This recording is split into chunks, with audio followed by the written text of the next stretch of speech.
offer miracle ALDS comeback against the Indians.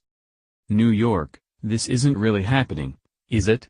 The miracle that was supposed to be beyond the Yankees' reach, the ALDS cratering that was guaranteed after that unforgivable loss in Game 2, the mob calling for Joe Girardi's dismissal, the early hunt for a new manager because, let's face it, the offseason was here. The 2017 Bombers were already baked into the history books. Right? Hardly. In fact, they're on the doorstep of a historic comeback against the Indians, the American League's best team and the heavy favorite to barnstorm their way to the World Series. Vegas loves these guys, but hold on, the Bombers aren't through just yet. With an easy 7-3 victory in Game 4 on Monday night, the Yankees tied the ALDS at 2 games apiece and ensured a wild finish at Progressive Field.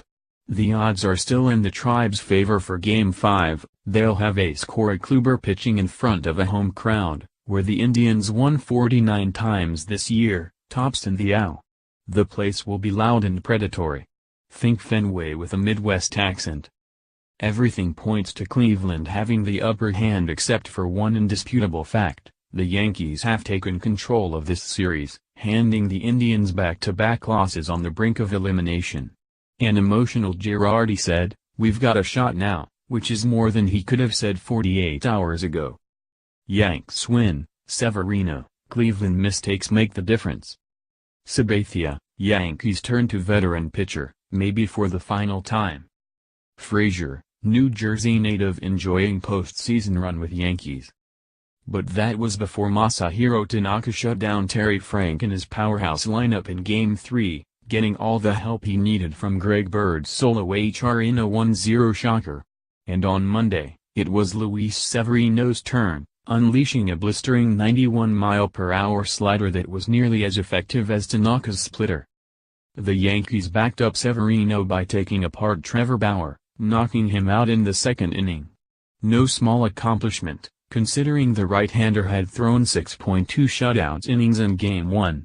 That was the dividend for Frank and his gamble, starting Bauer over Kluber, a miniature classic from Cleveland's number 2 hurler. It was all part of Frank and his plan to wipe out the Yankees in 3, maybe 4 games. But Bauer was working on 3 days rest, and his killer curveball wasn't nearly as venomous this time.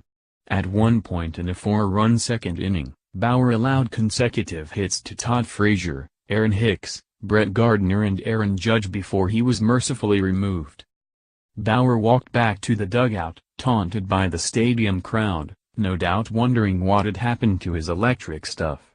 Frankina said he had no regrets about going with Bauer on short rest, but he did so knowing Kluber would be ready as the last line of defense.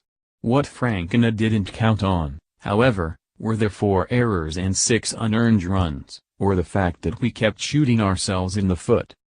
That the Indians played so poorly raised the postseason's most intriguing possibility. Is the Owls' elite team feeling a twinge of doubt? Supremely confident at the outset, are the Indians now wondering if the Yankees could possibly beat them for a 3rd straight time? Dating back to last October, this was Cleveland's 5th consecutive loss in an elimination game, starting with blowing a 3-1 lead to the Cubs in the World Series. The question speaks to the Bombers' resilience, which sustained them all summer and down the stretch in September. You hear it, sense it, practically feel it in the clubhouse, the belief that CC Sabathia is about to pitch the game of his life against Kluber.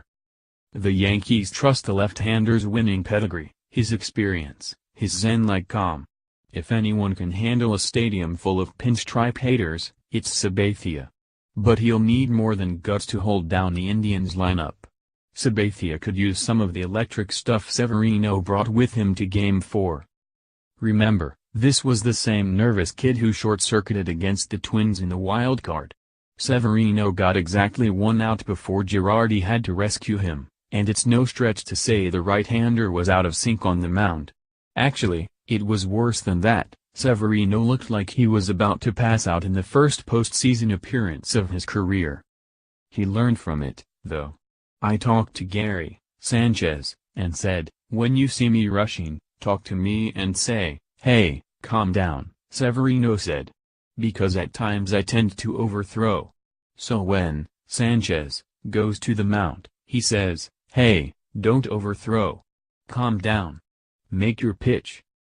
It was a simple but critical fix for Severino, one that took Girardi off the hook in this series. He's had a rough couple of days, admitting the Game 2 fiasco was as difficult a loss as I've had as a manager. But he had a feeling Severino wouldn't flame out a second time.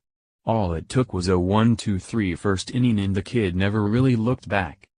A half inning later Bauer was being chewed up by the Bombers lineup and the Indians defense, opening the gates to a delicious night for the imagination. The Yankees have almost everything going for them in Game 5, including a red-hot lineup, a 2-game winning streak, an October-tested starter on the mound.